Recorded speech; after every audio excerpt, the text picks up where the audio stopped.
आप लोग को बताना चाहिए था जनता को कि तुम्हारी गाड़ी में E20 डल रहा है अब। मैडम जल्दी मत करिए, थोड़ा समझ लीजिए। ठीक है, आप बताइए, लेकिन मगर सवाल तो आएंगे सर। पहले तो नितिन गडकरी जी ने कभी ये बात नहीं मानी थी कि एथेनॉल से माइलेज कम होती है। जब हरदीप पुरी जी ने ये बात मानी तब उन्होंने मानी। ब्लेंडेड पेट्रोल जब यूज कर रहे हैं तो माइलेज कम होगी कि नहीं, बस इतना ही पूछा मैंने। आप गलत बोलती हो, फिर समझो। देश की जनता अभी सीरियसली कंफ्यूज है कि नितिन गडकरी जी के पास पेट्रोलियम का कारभार है कि इनके पास ट्रांसपोर्ट का डिपार्टमेंट है। आप एथेनॉल के ब्रांड एम्बेसडर बन के बैठे हुए। सेंट्रल एक्साइज भी कम किया है एथेनॉल ब्लेंडेड पेट्रोल पर, इसके बावजूद भी पेट्रोल के दाम कम क्यों नहीं हुए? ये सब सवाल आप पेट्रोलियम मिनिस्टर को पूछो। ये बढ़िया है। अभी आप देखो, आप क्या करती है? हाँ। आप तबला डग्गा बजाती है। अरे क्या तबला बजाती हूँ? आप अभी मुझे पूछ रहे हैं कि तुम पेट्रोलियम मंत्री हो, ये भी तुम बोलोगे?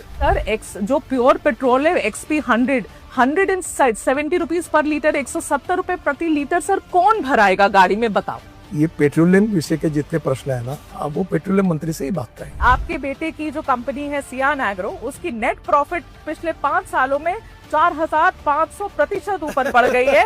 इतने 1000 करोड़ की आप बना देते हैं हाईवे, और आपने एकदम बेस्ट टेक्नोलॉजी, बेस्ट मटेरियल, पहली बारिश घंटा हो जाता है, फिर आप कहेंगे कि सवाल पूछो तो गलत है। ऐसे कैसे? मैं एंटी नेशनल थोड़ी हो जाऊंगी सवाल पूछूंगी तो। मैं आपको दिल्ली देहरादून पूछूंगी सर, उस पे गड्ढे हुए थे सर। तो आप सबको पेड कैंपेन बोलेंगे, आप कहेंगे सब पेड कैंपेन है, सब ऐसे लोग हैं। ऐसे नहीं, जनता के भी सवाल है ना सर, कभी तो मान लेना चाहिए। अगर कोई बात झूठ बोलने से डिफेमेशन केस होती है। हाँ, आपने जो पढ़ा इसके ऊपर मैं आपके ऊपर डिफेमेशन केस भी कर सकता हूँ।